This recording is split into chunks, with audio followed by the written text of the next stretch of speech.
ধরো 29 তারিখ সকালবেলা প্রথম ফোনটা ঘুম থেকে ওঠার পর রাহুলের এসেছিল। হোটেলের ঘর থেকে আমাকে ফোন করে বললো, এসো আমার ঘরে এসো, ভালো চা খাওয়াবো। ও তখনও জানতো না ওটার মৃত্যুদিন। ফেরার পথে যদি গাড়িতে খবর পাই সেই মানুষটা জাস্ট নেই, অসুস্থ টসুস্থ নয়, নেই, তারপর আমি কি করে কথা বলবো বলতো? এমনকি এই যে আউটডোরটা আমরা গেলাম তালসারি, যাওয়ার আগের দিন আমাকে একটা বই উপহার দিয়েছিল। আমি ওর শবযাত্রায় গেলাম না কেন? ওটা সম্ভব ছিল না আমার পক্ষে যাওয়া। মানে রোববার দিন আমি ওর সাথে শ্যুট করেছি। এবার পারমিশন আছে না নেই, লাইফ সেভিং কেউ আছে না নেই, অনেক নৌকো ছিল। ম্যাজিক মোমেন্টসে যোগাযোগ করে আমি বলি যে আমি এই মুহূর্তে কোনো কাজ করতে পারবো না আপনাদের সাথে। আমরা প্রত্যেকে যারা এই ইন্ডাস্ট্রিতে কাজ করি বা যারা দর্শক হিসেবে রাহুলকে পছন্দ করি, প্রত্যেকে চাই যে এইটার একটা সুষ্ঠু তদন্ত হোক এবং সত্যিটা বেরিয়ে আসুক। 29শে মার্চ, আপনারা সকলেই জানেন খবরটা, প্রয়াত হন রাহুল অরুণোদয় বন্দ্যোপাধ্যায়। চলছিল ভোলে পাওয়া পার কারেগার শুটিং দীঘার তালসারিতে, এবং সেই মুহূর্তে না হলেও গত 1 মাস ধরে যার সঙ্গে একসাথে মেকআপ রুম শেয়ার করা হোক, ফ্লোর শেয়ার করা হোক, এবং শেষ দিনের শুটিংটাও একসঙ্গে করেছিলেন। আমার সঙ্গে অম্বরীশদা রয়েছে। অম্বরীশদা, প্রথমে যেটা জিজ্ঞাসা করব, রাহুলদা চলে গেছেন 1 সপ্তাহ হতে যায়, এবং শেষ দিন 29শে মার্চ তোমরা শুটিং করো, এবং একসাথে এক মেকআপ রুম শেয়ার করা, এক ফ্লোর শেয়ার করা, কিন্তু এই 1 সপ্তাহ তুমি এরকম নীরব কেন? কথা বলার মতো অবস্থায় ছিলাম না। তুমি যে মানুষটার সঙ্গে, ধরো 29 তারিখ সকালবেলা প্রথম ফোনটা ঘুম থেকে ওঠার পর রাহুলের এসেছিল। হোটেলের ঘর থেকে আমাকে ফোন করে বললো, এসো আমার ঘরে এসো, ভালো চা খাওয়াবো। ও তখনও জানতো না ওটার মৃত্যুদিন। তারপর আমরা শুটিং করলাম বেলা 11:30 থেকে দুপুর 3টে আমাদের প্যাক আপ হয়ে গেল। দুপুর 3টে যে মানুষটাকে প্যাক আপ করে টাটা করে বেরিয়ে এলাম যে কলকাতা ফিরে দেখা হবে, ফেরার পথে যদি গাড়িতে খবর পাই সেই মানুষটা জাস্ট নেই, অসুস্থ টসুস্থ নয়, নেই, সে আর এক্সিস্টই করে না এই পৃথিবীতে। তারপর আমি কি করে কথা বলবো বলতো? আমি তো এখনও কথা বলতে পারছি না। আমাকে বুম্বাদা বললেন যে এটা সকলকে জানানো দরকার, যে পদক্ষেপটা আমি নিয়েছি, সেই জন্য আমি তোমাদের সাথে কথা বলছি, নয়তো হয়তো আমি আরও 1 মাস কথা বলতাম না। কিন্তু আমি দেখলাম যে বহু দর্শক আমার যারা রয়েছেন তারা ভাবছেন আমি এত চুপ করে রয়েছি কেন। আমি ওর শবযাত্রায় গেলাম না কেন? ওটা সম্ভব ছিল না আমার পক্ষে যাওয়া। মানে রোববার দিন আমি ওর সাথে শ্যুট করেছি, আর মঙ্গলবার আমি ওর শবযাত্রায় যাব, এত মনের জোর আমার নেই গো। আমি পারতাম না। আমি ওখানে গিয়ে অসুস্থ হয়ে পড়তাম, এবং সেটা একটা অন্য কেলেঙ্কারি হতো আর কি, বুঝলে না? আমি কারোর সঙ্গে দেখাও করিনি, কারোর ফোনও ধরিনি, কোনো কথাও বলিনি কারোর সাথে, বাড়ির লোকের সঙ্গেও নয়। এবং এই যে পদক্ষেপটার কথা সকলে আলোচনা করছে, সেটা তো আমি মঙ্গলবারই নিয়েছিলাম। ম্যাজিক মোমেন্টসে যোগাযোগ করে আমি বলি যে আমি এই মুহূর্তে আর কোনো কাজ করতে পারবো না আপনাদের সাথে। সেটাও আমি আর ফলাও করে কোথাও লিখি টিখিনি, কারণ আমি মনে করেছিলাম ওটা স্বতঃস্ফূর্তভাবেই হয়েছে। আর সত্যি 1 সপ্তাহ আমি কোনো কথা বলতে পারিনি বলেই বলিনি। জোর করে আমি কিছু লিখবো বা ওকে নিয়ে কিছু লিখবো, ও নেই, এইটা আমি এখন ঠিক আমার রেজিস্টারই করছে না। আমি যে এখনও কথাগুলো বলছি না তোমাকে, আমার মনে হচ্ছে এটা আমি কোনো স্ক্রিপ্ট বলছি। এটা সত্যি হতে পারে না। মানে 1 মাসটা তুমি ভুল বললে, গত প্রায় 2 মাস আমি ওর সঙ্গে একই মেকআপ রুমে থাকতাম, সকাল থেকে একসাথে খাওয়া দাওয়া করতাম। আমি নানান রকম একটু আজকাল একটু রেস্ট্রিক্টেড খাওয়া দাওয়া করছি, সেই নিয়েও প্রচুর আমাকে মতামত দিত। লো জিআই রাইস খাওয়ানোর বন্দোবস্ত করেছিল। ও নিজে নানান রকম খাবার আনতো বাড়ি থেকে, সারাদিন ধরে গল্প। এমনকি এই যে আউটডোরটা আমরা গেলাম তালসারি, যাওয়ার আগের দিন আমাকে একটা বই উপহার দিয়েছিল, বিভূতিভূষণ বন্দ্যোপাধ্যায় সম্পর্কিত একটা বই। ওই বাঘাযতীন আনন্দ থেকে অনেকগুলো বই কেনে এসে আমাকে একটা বই দেয়, সেটা আমার এখনও পড়া হয়নি। তো ওইটা দিয়েছিল আমাকে। ওর সঙ্গে যে আমার বহুদিনের খুব ঘনিষ্ঠতা তা নয়, যোগাযোগ ছিল, সহজ কথায় গেছি, ওর সঙ্গে আগেও টুকটাক কাজ করেছি। কিন্তু এই গত 2 মাস যেহেতু এক মেকআপ রুমে আমরা দুজনই থাকতাম, আর কেউ থাকতো না, ছোট একটা মেকআপ রুমে, তাই একটা অদ্ভুত আত্মীয়তা গড়ে উঠেছিল ওর সাথে। ও আমাকে খুব খুব রেসপেক্ট করতো, অভিনেতা হিসাবে, মানুষ হিসাবে খুবই রেসপেক্ট করতো। সেটা তুমি যদি ওর সহজ কথার আমার এপিসোডটা দেখো তাহলেই বুঝতে পারবে ও কীভাবে ইন্ট্রোডিউস করছে আমাকে। নানান বিষয়ে কথা হতো, সিনেমা নিয়ে, থিয়েটার। খুব ওয়েল ইকুইপড একজন মানুষ, সিনেমা জানে, থিয়েটার জানে, সাহিত্য জানে। মানে রীতিমতো আমাদের সত্যজিৎ রায়ের ছবি নিয়ে কুইজ হতো দুজনের মধ্যে, কারণ আমরা দাদাগিরিতে কিন্তু একে অপরের সঙ্গে বেশ টক্কর দিতাম একটা সময়। ও জিতবে না আমি জিতবো, ও 5 বার জিতেছে আমি 4 বার জিতেছি, এই সমস্ত মজা আছে আমাদের। আমরা এরকম কখনো তরুণ মজুমদার নিয়ে কুইজ হতো আমাদের মধ্যে, কখনো নবারুণ ভট্টাচার্যের সাহিত্য নিয়ে। তো সেই মানুষটা জাস্ট পৃথিবী থেকে ভ্যানিশ হয়ে গেল রোববার দিন। তারপরে আমার পক্ষে ওকে নিয়ে কোনো মন্তব্য করা, ওর শবযাত্রায় যাওয়া, শোক সভায় যাওয়া, এগুলো কোনোটাই আমার পক্ষে সম্ভব হচ্ছিল না। তাই যে আমি সেই জন্য পারিনি, জোর করে আমি করতে পারিনি।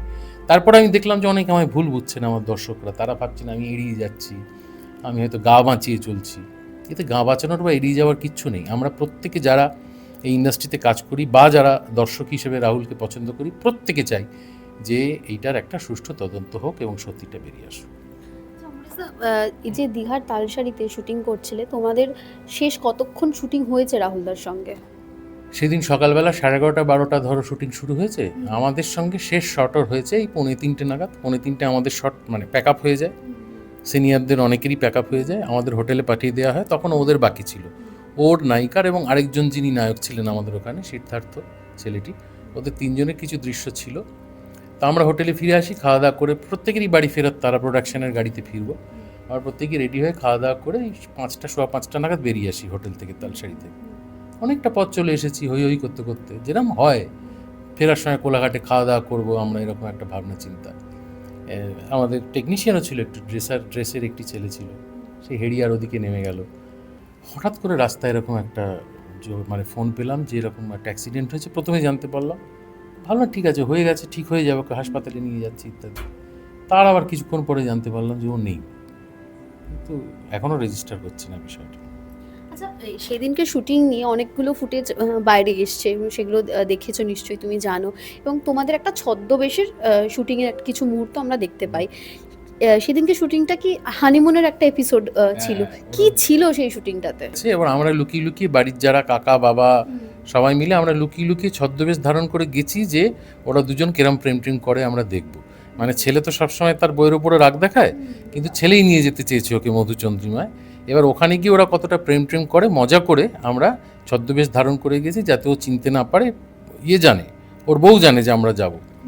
আমরা আড়াল থেকে সমস্তটা দেখবো, মজা করব, হয়তো পরে ধরা পড়ে যেতাম, এরকম গল্প আসতো আমি জানি না। মজা করেই শুটিংটা হয়েছিল, যেটুকু হয়েছিল 2 দিনের শুটিং, খুবই মজা করে হই হই করে হয়েছিল।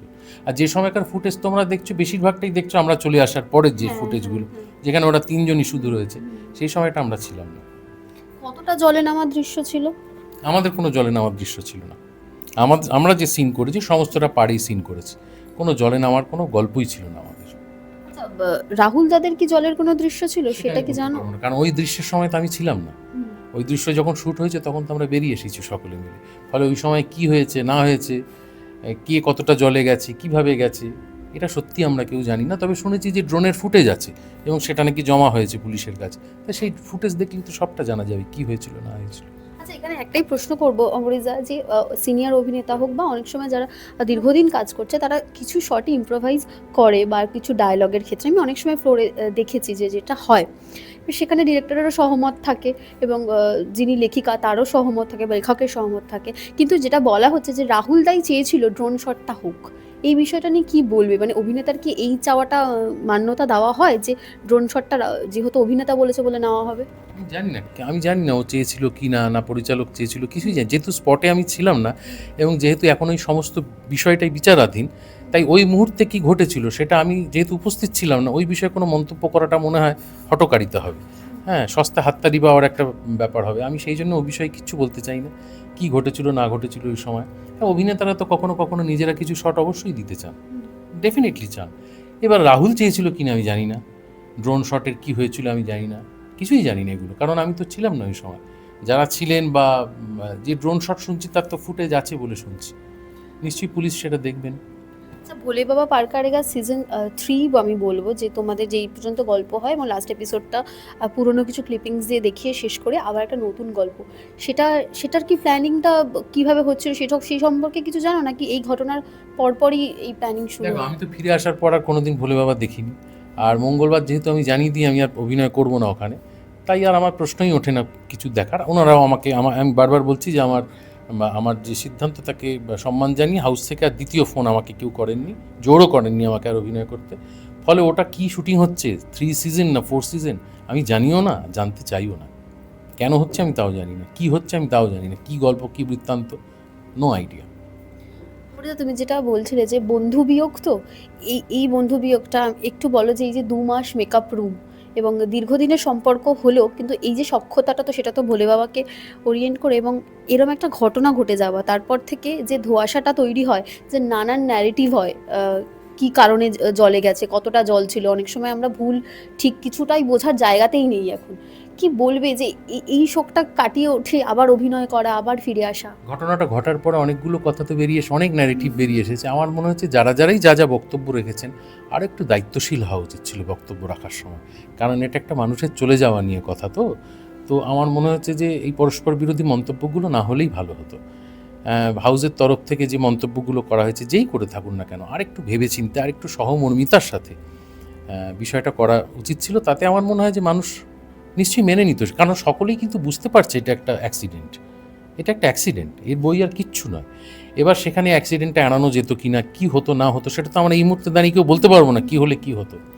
কিন্তু হাউজের পক্ষে তুমি যে বললে নানান রকম ন্যারেটিভ উঠে এসেছে বা বিভিন্ন লোক বিভিন্ন কথা বলেছে, সেগুলো সম্বন্ধে যখন বক্তব্যগুলো তারা রেখেছেন, তাদের একটু সচেতনভাবে রাখা উচিত ছিল বলে আমার মনে হয়। ওই বক্তব্যগুলোর মধ্যে সহমর্মিতার, সহানুভূতির একটু অভাব আছে বলে আমার মনে হয়। আচ্ছা, শুটিংয়ে কতটা মানে নিরাপত্তা ছিল এবং সুরক্ষা নিয়ে যে প্রশ্ন উঠছে, সেটা তুমি কতটা ফিল করেছিলে, যেরকম সমুদ্রের ধারে শুটিং করতে গেলে যেই নিরাপত্তাগুলো মেনে চলতে হয়? দেখো, প্রথমত সমুদ্রে জলে আমার ভয় আছে, সেই জন্য আমি কোনোদিন সমুদ্রে নেমে কোনো শট দেবো না, এটা আমি জানি। আগুনের সমুদ্রে আমি কোনো শট দেবো না। তাতে যদি কারোর আমাকে মনে হয় আমি খুব খারাপ অভিনেতা, মানে নন কোঅপারেটিভ, তাতে আমার কিছু করার নেই। তো ফলে আমি জানতাম যে আমার সমস্ত অভিনয়টাই পারে হবে। এবং কোনো শুটিংয়ে গিয়ে তো আমরা জানতে চাই না যে কী কী নিরাপত্তা ব্যবস্থা রয়েছে, কী পারমিশন রয়েছে, আমরা কি জানতে চাই? না। কেউই জানতে চাই না, কারণ আমরা তো জানতাম না এরকম একটা ঘটনা ঘটবে। আমরা জানি 3 দিন হই হই করে শুটিং করে আমরা কলকাতায় ফিরে আসবো। সেই জন্য আমি কিছু জানতে চাইনি যে এখানে নিরাপত্তা ব্যবস্থা আছে কিনা, পারমিশন আছে কিনা, এগুলো তো জানার কথা তো অভিনেতার নয়। হয়তো এরপরে থেকে সকলকেই জানতে হবে, আমি জানি না, এমন একটা ঘটনা ঘটলো, সেই জন্য আমি জানতে চাইনি। আর যেহেতু আমার সমস্ত অভিনয়টাই পারে ছিল, ফলে আমার তো প্রশ্ন হয়নি কোনো নিরাপত্তা বন্দোবস্তের। তা প্রচুর মানুষ ছিল ওখানে, আমি দেখছিলাম প্রচুর টুরিস্ট ঘোরাঘুরি করছিল। এবার পারমিশন আছে না নেই, লাইফ সেভিং কেউ আছে না নেই, অনেক নৌকো ছিল। এবার তাদের মধ্যে কাউকে প্রোডাকশন হাউসের পক্ষে রাখা হয়েছিল কিনা আমি তাও জানি না। এগুলো জিজ্ঞেস করবোই বা কেন, আমি তো জানি না এরকম একটা ঘটনা ঘটবে। যেটা বলছিলাম যে এই যে নানান রকম ন্যারেটিভ আসে, কখনো অনেকের কাছ থেকে, প্রোডাকশনের তরফ থেকে আমরা শুনতে পাই যে কি হয়েছে না হয়েছে। তোমার কাছে যখন প্রথম ফোনটা এসেছিল দাদা, তোমাকে কি বলা হয়েছিল, যে ঘটনাটা কিভাবে ঘটলো? আমাকে জানানো হয়েছিল রাহুল ইজ নো মোর, একটা অ্যাক্সিডেন্ট হয়েছে। প্রথম খবরটা সে আমাদের গাড়ি যিনি চালাচ্ছিলেন প্রোডাকশনের কোনো একজন, তার ফেলো ড্রাইভার তাকে ফোন করে বলে যে নায়ককে এরকম হসপিটালে নিয়ে যাওয়া হয়েছে। তখনই আমরা প্রথম খবরটা পাই। তারপরে ওই যে বলছিলাম একজন ড্রেসের একটি ছেলে ছিল, তার কাছেও একটা খবর আসে, তার কাছ থেকে খবর পাই। এবং তারপরে জানতে পারি যে নির্দিষ্টভাবে কেউ ফোন করে বলেনি বা এরকম কোনো ঘটনা ঘটেনি। আমরা জানতে পারি যে এই অ্যাক্সিডেন্টটা হয় এবং ওকে বাঁচানো যায়নি। দাদা, এফআইআর দায়ের হয়েছে দু তরফে, একটা তো রিজেন্ট পার্ক থানায় এবং একটা তালসারি থানায়। এবং এই যে আওয়াজ, বা আমি বলবো যে সবাই একসঙ্গে, যেটা আমরা সকলেই চাই যে বিচার হোক, এই যে প্রোডাকশন হাউসের এতটা নীরবতা, সেটা নিয়ে কি বলবে? দীর্ঘদিন তাদের সঙ্গে কাজ করো। নীরবতা না, তারা তো একটা বিজ্ঞপ্তি জারি করেছে দেখলাম। তাদের স্ট্যান্ড পয়েন্ট কি আমি তো সত্যি জানি না, তারা কিভাবে দেখছেন পুরো বিষয়টা, তারা কি মনে করছেন, তারা কতটা, এখন যেহেতু বিষয়টা বিচারাধীন, তাই হয়তো তারা মনে করছেন যে তারা কোনো মন্তব্য করবেন না, যা করার তারা তদন্তের স্বার্থেই করবেন। তারা কি মন্তব্য করছেন বা করছেন না, এই বিষয়ে সত্যি আমার তো বলার কোনো জায়গা নেই। আমি তো কথা বলতে পারছিলাম না গত এক সপ্তাহ, আমি তো কোনো পোস্ট বা কোনো কথা কারোর সঙ্গে কোনো ফোন ধরতে পারিনি। তো তারা কেন কথা বলছেন না বা কতটুকু বলছেন, সে দায়িত্ব আমি নিতে পারবো না, আমার পক্ষে বলা মুশকিল। মঙ্গলবার থেকে একটা কর্মবিরতির ডাক দেওয়া হয়েছে এবং সেই সিদ্ধান্ত হয়েছে কালকেই। তো এই যে সিদ্ধান্ত এবং এইভাবে রাহুলদার চলে যাওয়া, সবটা মিলে, এবং যে অভিনেতাদের নিরাপত্তা কতটা সুরাহা মিলতে পারে, টেকনিশিয়ান, শিল্পীদের, সবার। টেকনিশিয়ানরা আরও অনেক বেশি ঝুঁকি নেন আমাদের তুলনায়। আমরা হয়তো কখনো কখনো কোনো রিস্ক শট দিয়ে ফেলি, কিন্তু টেকনিশিয়ানরা বাধ্য থাকেন এমন এমন জায়গায়, ক্যাটওয়াকে ধরো বা বিভিন্ন আলো নিয়ে ঘোরাফেরা, অত ভারী ভারী সব ইকুইপমেন্টস নিয়ে, তারা আরও বেশি রিস্কের মধ্যে থাকে। তো যেহেতু এইটা ফোরাম, ফেডারেশন সকলে মিলে, রাহুল সকলকে মিলিয়ে দিল তো একসাথে, আমরা তো দেখলাম কালকে সবাই একসাথে জোট বেঁধেছে। তো এই যে স্ট্রাইকটা ডাকা হয়েছে, এতে কিন্তু কেউ বিরক্ত নয়। দেখো, আর্টিস্টরা 2 মাস কাজ না করেও চালিয়ে দিতে পারবে, কিন্তু যে ছেলেটা চা দেয় আমায় ফ্লোরে, বা যে ছেলেটা ক্যাটওয়াকে কাজ করে, তারা দিন আনে দিন খায়, তারাও কিন্তু আপত্তি করছে না। তারাও চায় যে একটা নির্দিষ্ট এসওপি তৈরি হোক। প্রত্যেক পক্ষ সাইন করুক তাতে, এবং বুম্বাদার নেতৃত্বে যেটা শুরু হয়েছে সেটা হোক। আমি চাই এসওপিটা তৈরি হোক একদম নির্দিষ্টভাবে কি কি নিয়মাবলী থাকা উচিত, কি কি সেফটি মেজার্স থাকা উচিত একটা শুটিংয়ে, সিনেমাতে কি, সিরিয়ালে কি, ওটিটিতে কি, নাকি সব জায়গায় এক, সেগুলো মাথাটা ঠিক করবেন। কিন্তু হয়ে একটা সই হোক, এই মৌটা, এই এসওপিটা সই হোক, এবং নির্দিষ্টভাবে এটা একটা আইন হিসেবে দেখা হোক। তার জন্যই এই স্ট্রাইকটা আমরা সকলে সমর্থন করছি। আমরা কেউই চাই না দীর্ঘদিন স্ট্রাইক হোক, কিন্তু এসওপিটা তাড়াতাড়ি হয়ে যাক এবং আমাদের নিরাপত্তা নিয়ে সত্যি একটা নির্দিষ্ট কিছু সিদ্ধান্ত হোক। এই যে সকলের নিরাপত্তার যে বিষয় উঠে আসছে, সেটা আজ রাহুল হয়তো চলে গিয়ে প্রমাণ করে দিয়েছে এই বিষয়টা। দীর্ঘদিন ইন্ডাস্ট্রিতে কাজ করছো, এই প্রশ্নটা তো আরো অনেক আগেই ওঠার কথা ছিল যে কি কি সম্মুখীন হয়েছে, কখনো কি কোনো বিপদের সম্মুখীন হয়েছো? না, ছোট ছোট জিনিস, ধরো একদম ছোট জায়গা থেকে দেখছি কোনো টেকনিশিয়ানের হাত কেটে গেলে ওডিকোলন দেওয়া হতো। Eau de cologne is not an antiseptic. আমাদের ফ্লোরে মানে সবসময় ডেটল বা স্যাভলনও থাকে না যে একটা কাটা জায়গায় দেওয়া হবে, ওডিকোলন দেওয়া হয়। এটা সবাই জানে, যারা যারা ইন্টারভিউটা দেখছেন, অভিনয় করেন বা টেকনিশিয়ান, তোমরাও জানো যে ওডিকোলন দিয়ে দেওয়া। ওডিকোলন তো সিনথেটিক প্রোডাক্ট, গন্ধ টন্ধ দেয়, ওতে দিয়ে কোনো দিন কাটা সারানো যায় না। একটা কাটা সারানোর ডেটল যখন সবসময় উপস্থিত থাকে না, তো এটা তো অনেক বড় একটা সেফটি মেজার থাকে না। কেউ কখনো বলেনি এরকম একটা ভয়ঙ্কর ঝড় না উঠলে হয়তো সবটা লণ্ডভণ্ড হয় না। আমরা সকলেই মেনে নিয়েছিলাম এই বিষয়টা, যেমন হচ্ছে তেমন হচ্ছে, চলছে। আমার তো কিছু হচ্ছে না, আমি তো সুস্থ আছি, আমার তো কোনো অ্যাক্সিডেন্ট হচ্ছে না। কিন্তু তারপর এই ঘটনাটা অবশ্যই একটা বাঁক তৈরি করলো। হোক, এই মানে দেখো, সব খারাপ জিনিসেরই তো একটা ভালো থাকে।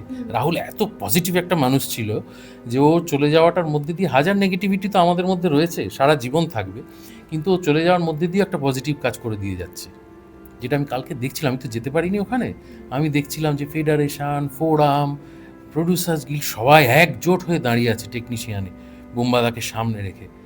এটা বহু বছর হয়নি, জানো তো, এটা রাহুল করে দিয়ে গেল। মানে ও চলে যেতেও ও একটা পজিটিভ কাজ করে দিয়ে গেল। রাহুলদার দেওয়া বইটা তোমার কাছে রয়েছে, তুমি যেটা শুধু বলছিলে। বই না, বই, তার কয়েকদিন আগে আমার জন্মদিন ছিল, মার্চ মাসের 13 তারিখ। ও আমাকে একটা আতর মতো একটা কি দিল, ও ব্যবহার করে, প্রিয়াঙ্কাও ব্যবহার করে, ওদের কোনো বন্ধু মানে বানায় ওটা, এবং আতরের মতো রোলার, গন্ধ মাখা, সেটা দিল। তারপরে হেমন্ত মুখোপাধ্যায়কে নিয়ে একটা বই দিল, রাত্রিবেলার ছবি পাঠাতো আমাকে হোয়াটসঅ্যাপে, এই বইটা আছে তোমার? 3-4টে বইয়ের ছবি পাঠালো। আমি বললাম না, এইটা নেই, এটা আছে। যেটা নেই তার মধ্যে একটা নিয়ে চলে এলো, এবং সুন্দর করে সামনে একটা কিছু লিখে আমাকে সেটা দিয়ে দিল। আগেও দিয়েছে বই, পারফিউম, এসব দিতেই থাকতো আমাকে। এক ঘরে বসলে যা হয়, বোঝো না। আর ঠিক যাওয়ার আগের দিনও আনন্দ গেছিল, আনন্দ থেকে বললাম বাঘাযতীনের আনন্দ, অনেকগুলো বই কিনে এনেছিল। আর তখন আমাকে ওই বিভূতিভূষণের ওপরে বইটা দিল, বলে এটা পড়োনি তুমি, দারুণ বই, এটা পড়ে দেখবে, দুর্দান্ত। বইটা খুলতেই পারছি না আমি এখনো। ফিরে আসার পরে বইটা দেখছি, ওই আতরটা দেখছি, আমি ধরতেই পারছি না ওগুলো। বন্ধুকে কিভাবে নিজের মধ্যে বাঁচিয়ে রাখবে? আমরা সবাই বাঁচিয়ে রাখবো। এই যে এসওপিটা তৈরি হবে, এর সঙ্গে তো রাহুলের নাম যুক্ত হয়ে গেল। এই এসওপিটা যতদিন আমাদের ইন্ডাস্ট্রি থাকবে, এসওপিটাও থাকবে বলে আমার বিশ্বাস। যতদিনই এসওপিটা থাকবে, ততদিন এর সঙ্গে অলিখিতভাবে রাহুলের নাম জড়িয়ে গেল। রাহুল ইতিহাস হয়ে গেল, বুঝতে পারলে, ইতিহাস হয়ে গেল। প্রিয়াঙ্কাদি বা পরিবারের সঙ্গে কথা হয়েছিল? না, আমি কার সাথে কথা বলবো? আমার পক্ষে কাকিমার সঙ্গে কথা বলা সম্ভব না। প্রিয়াঙ্কার সঙ্গে নিশ্চয়ই আমার আজ নয়তো কাল দেখা হবে। ওর পাশে বন্ধুবান্ধবরা আছে, রাহুলের ভীষণ কাছের বন্ধু যারা ছিল, যাদের কথা সবসময় বলতো, যেমন ধরো ইন্দ্রাশিসের কথা সবসময় বলতো, সৃজিতদার কথা সবসময় বলতো, আমাদের চন্দ্রবিন্দুর কথা সবসময় বলতো, অনিন্দদার বিরাট ভক্ত ছিল, চন্দ্রিলদার লেখার, এগুলো নিয়ে তো আমাদের কথা হতো। আমি দেখেছি যে ইন্দ্রাশিস প্রিয়াঙ্কার পাশে আছে, গৌরব রাওর পাশে আছে, সৃজিতদা সারাক্ষণ রয়েছে। আলাদা করে আমি কি প্রিয়াঙ্কাকে কী বলবো বলো তো? কিছু বলার নেই আমার। যত দেরি করে দেখা হয় ততই ভালো বলে আমার মনে হচ্ছে। যত দেরি করে দেখা হয়, আমি ফেসই করতে পারবো না। তুমি নিজে কবে অভিনয়ে ফিরবে? কারণ আমি এটাই জিজ্ঞেস করার যে সবারই তো একটা অর্থনৈতিক দিক থাকে, তো দুটো কাজ এখন তুমি ওগুলো এই মাথায় আসছে মুহূর্তেই না। বন্ধ করে দিলে। আমার বিরাট লস হলো। আমি তো একজন মানে তোমার কি বলবো, ফ্রিল্যান্সার অ্যাক্টর। আমার তো পার ডেতে কাজ করি, আমি তো কোনো মাস মাইনে পাই না। আমার কাজ নেই মানে আমার রোজগার নেই। কিন্তু আমার মন চাইলো না, আমার কিছুতেই কাজটা করতে মন চাইলো না। আমি কিছুতেই ভাবতেই পারলাম না যে যে যে স্টুডিও থেকে আমি ওর সঙ্গে বেরোলাম আউটডোরে, সেই স্টুডিওতে আবার ফিরে গিয়ে আমি ওই মেকআপ রুমে বসবো, ওই ফ্লোরে শুটিং করবো, ওই রাস্তা দিয়ে হাঁটবো, ওখানে চা খাবো। মানে মুহূর্তে মুহূর্তে তো আমার সব মনে পড়ে যাবে। প্রত্যেকটা বাঁকে বাঁকে তোর সাথে স্মৃতি জড়িয়ে রয়েছে না, ওই অতগুলো স্মৃতি সামলিয়ে আমার পক্ষে অভিনয় করা সম্ভব হতো না। আমি সেই জন্য আর করতে পারিনি। আমি জানি না কবে ঠিক হবে আমার মন, যবে ঠিক হবে তবে করবো। আমি একা মানুষ, আমার চলে যাবে, বুঝতে পারলে? আমার দায়িত্ব তো কম, সেটা একটা সুবিধেও একদিক থেকে, অসুবিধে যেমন সুবিধেও এক্ষেত্রে। হ্যাঁ, অসুবিধা তো হবেই, রোজগারপাতি বন্ধ হয়ে গেলে তো মানুষের অসুবিধা হবেই। তো আমি জানি না কবে কাজ করতে পারবো আদৌ, মনটা কবে ঠিক হয়, মনের ওপরে সব নির্ভর করছে। মনটা আগে ঠিক হোক, তারপর পছন্দসই কাজ এলে নিশ্চয়ই করবো। কাজ না করে তো আর থাকতে পারবো না, কাজ তো করতেই হবে। এখন এই মুহূর্তে আমি ভাবতেই পারছি না কাজের কথা, এবং ওখানে তো নয়, ওখানে আমি করতে পারবো না। মানে কোনোদিনই তুমি আর মুভি টোন নাকি প্রযোজনা সংস্থা কোথায় কাজ আমার মনে হয় না আমি আর ম্যাজিক মোমেন্টসে কাজ করতে পারবো, কোনোদিন পারবো না। মনে পড়ে যাবে এই ঘটনাগুলো, মানে আমাকে তাড়া করে ফিরবে, জানো। আমি জানি না 3 বছর পর 5 বছর পর আমি কোথায় থাকবো, তুমি কোথায় থাকবে, দুনিয়া বদলে যায় কয়েক বছরে। কিন্তু এই মুহূর্তে আমার দাঁড়িয়ে মনে হচ্ছে আমার বোধহয় আর মুভি টোনে কেন, মুভি টোন বা ওই হাউসে আমার পক্ষে আর কাজ করা সম্ভব হবে না। আমি আতঙ্কেই কাজ করতে পারবো না, এই ঘটনার আতঙ্কে। এত বড় একটা ঘটনা বাংলা ইন্ডাস্ট্রিতে কটা ঘটেছে বলো তো? কেয়া চক্রবর্তী ঘটেছিল বহু বহু বছর আগে, আমরা জন্মাইনি তখন। এইভাবে উনিও জলে পড়ে মারা গিয়েছিলেন, সেই নিয়ে অনেক কাণ্ড ঘটেছিল সেই সময়। তারপর আর হয়নি এরকম কিছু। আজকের এই আধুনিকতম সময়ে দাঁড়িয়ে এরকম একটা ঘটনা ঘটে গেল, এ আমাদের লজ্জা, আর কি বলবো বলো। এ আমাদেরই লজ্জা, আমাদের সকলের লজ্জা। আলাদা করে নির্দিষ্ট করে কাউকে আমি চিহ্নিত করব না, এ আমাদের সকলের লজ্জা যে আমরা সেই পরিবেশ, সেই পরিকাঠামো রাহুলকে দিতে পারিনি, যে পরিকাঠামোতে ও শুটিংটা করে বাড়ি ফিরে আসতো সহজের কাছে, সেটা আমরা ওকে দিতে পারিনি। আমাদের দোষ। টলিউডের latest update, gossip and entertainment পেতে সাবস্ক্রাইব করুন শুধুমাত্র সিটি সিনেমা, আর ফলো করুন সিটি সিনেমার Instagram, Facebook, Twitter and ShareChat page.